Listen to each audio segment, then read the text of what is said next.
listen carefully. Because what I'm about to tell you is not taught in schools, not preached in churches, and never debated on television. If you've ever felt that politics doesn't just divide people, but drains something deeper inside you, that feeling is not accidental, it's a memory. A spiritual memory older than nations, older than borders, older than democracy itself. And once you see it, you will never be able to unsee it again. I'm telling you this as a father, not as an expert, not as a politician, not as a prophet. I'm telling you this as someone who has watched the world repeat the same patterns over and over, wearing different masks, using different flags, but serving the same invisible masters. Because long before ballots, long before parliaments, long before presidents, there were forces that understood something essential about the human soul, and they never let go of that knowledge. You were taught that modern politics is about ideas. Left versus right, progress versus tradition, freedom versus control.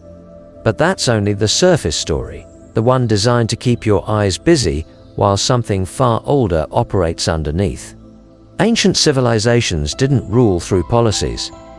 They ruled through belief, through fear, through ritual, through symbols, through the control of meaning itself.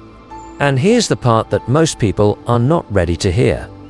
Those systems never disappeared. They evolved. Empires fell, temples burned, kings were executed. But the architecture of control remained intact. It simply learned to speak a new language.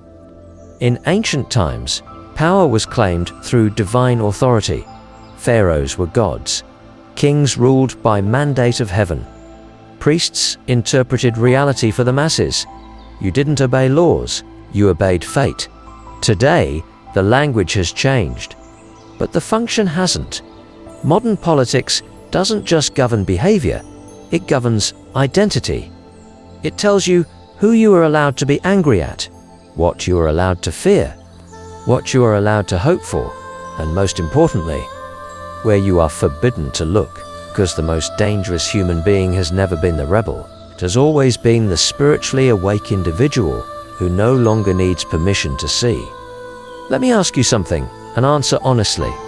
Why do political cycles always feel the same?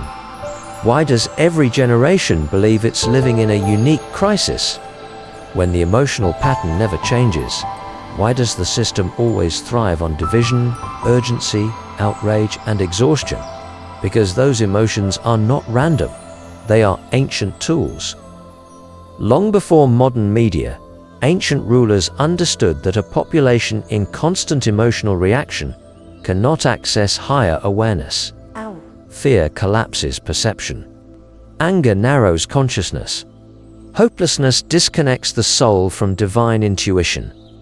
That knowledge was passed down, not through books you can read, but through structures you live inside.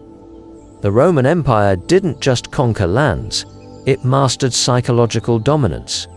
Bread and circuses, endless distraction, controlled conflict, and the illusion of participation. Sound familiar? Fast forward centuries, and the tools look different, but the objective is identical. Keep the population emotionally stimulated, but spiritually disconnected. Give them the feeling of choice, but never access to truth. Let them fight each other, so they never look up. Here's where things become uncomfortable. Politics today functions less like governance, and more like ritual. Elections are ceremonies. Debates are theatrical performances. Leaders are symbolic figures onto which people project hope, rage, and salvation. And every ritual needs energy. In ancient systems, energy was extracted through sacrifice. Today, it's extracted through attention. Your outrage fuels the machine. Your fear sustains it. Your constant emotional investment feeds something that does not care which side wins. As long as you remain spiritually fragmented, this is why no matter who is elected, the deeper structure never changes. As a father, I need you to understand this part clearly. The system is not afraid of your political opinion. It is afraid of your spiritual independence. A person who is spiritually grounded cannot be emotionally hijacked. They cannot be easily divided. They cannot be manipulated into blind obedience or blind rebellion. That is why ancient spiritual teachings were always suppressed, distorted, or turned into institutions, because raw spirituality creates inner sovereignty. And sovereignty has always been the enemy of centralized control. This is why politics constantly mimics spiritual language. Believe, trust the process, have faith in the system, follow the movement. These are not accidental phrases. They are replacements. When genuine spiritual connection is removed, something must fill the void, and politics eagerly volunteers. Now pause for a moment, because this is where most people feel a strange internal resistance. That resistance is the awakening part of you recognizing a truth it was taught to ignore.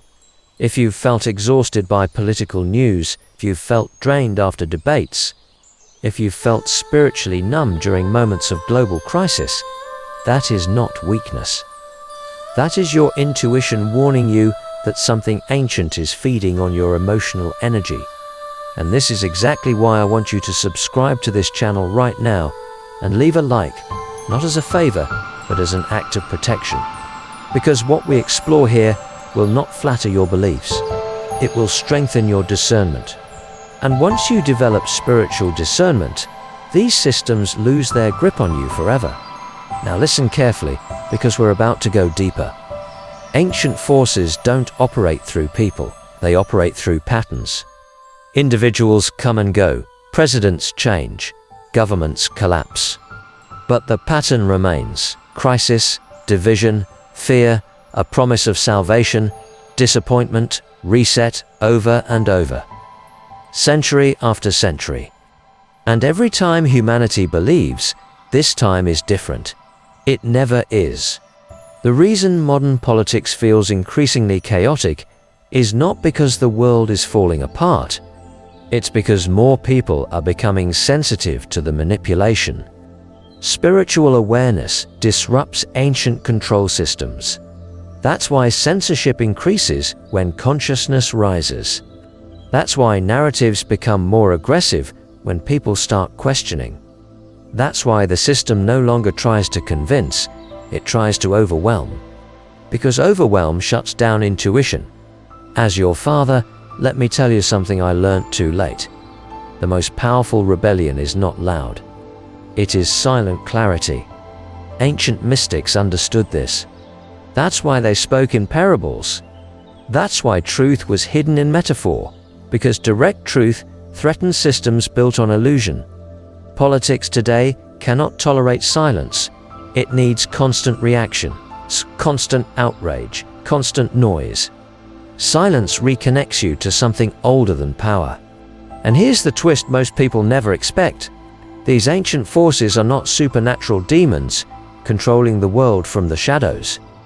They are systems of consciousness that survive by being repeated. They only exist as long as humans keep reenacting them. The moment you stop feeding them emotionally, they weaken. The moment you stop outsourcing your sense of meaning, they lose relevance. The moment you reconnect spiritually, not religiously, but internally, the spell breaks. That is why true awakening always feels lonely at first, because it pulls you out of collective trance. You start seeing political arguments as scripted loops. You notice how fear is timed. You recognize how hope is weaponized. And suddenly, the chaos loses its power over you. This is not about disengaging from the world. It's about engaging from a place of inner authority. Ancient forces lose control when humans remember who they are, not voters, not consumers, not ideological soldiers, but conscious beings with spiritual agency. And this is the final thing I want you to remember as your father. The system does not fear collapse, it fears awakening. Because awakened people don't burn the world down. They stop participating in illusions, and when enough people do that, the ancient forces dissolve on their own. If this message resonated with you, don't keep it to yourself. Leave a comment telling me what you felt while listening. Not what you think, but what you felt. Like this video so it reaches those who are ready but don't know it yet. And subscribe, because what's coming next will take this understanding even deeper. Not to scare you, to free you, because once you see the ancient pattern, modern politics will never control your spirit again.